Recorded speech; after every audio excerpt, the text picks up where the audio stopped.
చలి చలి కాలంలో వెచ్చగా ఉంటాదా ఎండను చూస్తే చలి వేస్తుందా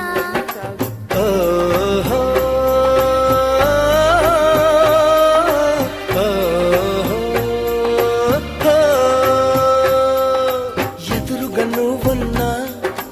విరహం పుడుతోంది